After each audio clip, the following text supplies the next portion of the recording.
नमस्कार मंडळी, मी Rohit Khapre. Balaji tours and travels सोबतच्या जेजुरी सोलापूर देवदर्शनामध्ये पंढरपूर, सोलापूर, अक्कलकोट आणि तुळजापूर येथील दर्शनानंतर आम्ही निघालो महाराष्ट्रातील सुप्रसिद्ध जेजुरीच्या खंडोबाच्या दर्शनाला.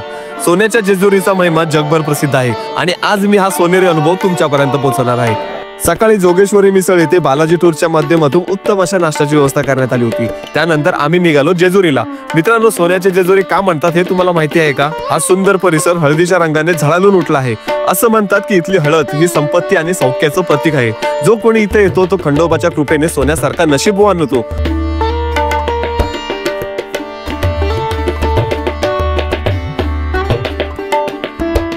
खंडोबा म्हणजे महाराष्ट्राचं कुलदैवत. पौराणिक कथेनुसार मल्हारी मार्तंडाने मणी आणि मल्ल या दैत्यांचा नाश इथेच केला. म्हणूनच इथे खंडोबाचे युद्ध देवता आणि कुलस्वामी म्हणून पूजा केली जाते.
मित्रांनो, हा जेजुरीचा सोनेरी प्रवास तुम्हाला कसा वाटला कमेंट मध्ये नक्की सांगा.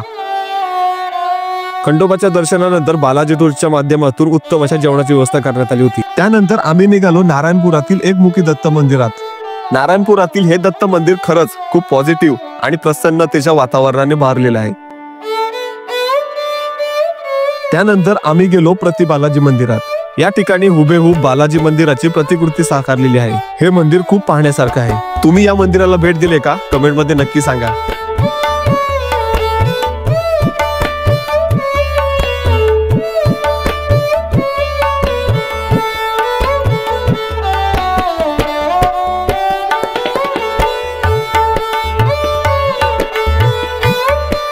मंडळी, हा 3 दिवसाचा जेजुरी सोलापूर देवदर्शन सोहळा बालाजी टूर्सच्या माध्यमातून खरंच खूप छान अशा प्रकारे पार पडला.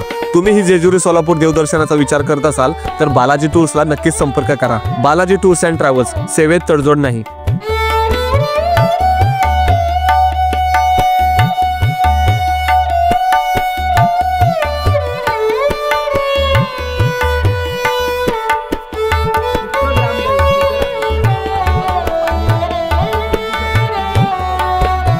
मीच सांगितलेलं आहे, खूप वेळा सांगितलंय की बालाजी टूर्स चा आणि माझा, मी या क्षेत्रातला नाहीये.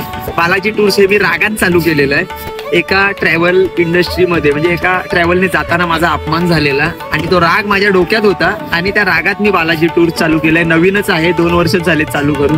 पण बालाजी टूर्स मध्ये जे पण कार्य होतं ना ते अतिशय मनापासून शिस्तबद्ध आणि नियोजनबद्ध होतं. माझी प्रत्येक मराठी तरुणाला विनंती आहे की तुम्ही सुद्धा व्यवसायात या. महाराष्ट्र आपल्या सगळ्यांचा आहे. छत्रपती शिवाजी महाराजांकडून आपण खूप काही शिकण्यासारखं आहे. आपण चाकरी करायची नाही, व्यवसाय करायला 2 नाही 3 वर्ष गेली तरी चालेल, पण प्रत्येक मराठी मुलगा व्यवसायात असावा अशी माझी आई भवानी चरणी प्रार्थना आहे. रामकृष्ण. मंडळी, जेजुरी सोलापूर देवदर्शन सोहळ्याचे मी 3 भाग अपलोड केले आहेत. तिन्ही भाग नक्की बघा आणि अशाच माहितीपूर्ण व्हिडिओसाठी मला सबस्क्राईब करायला अजिबात विसरू नका. धन्यवाद.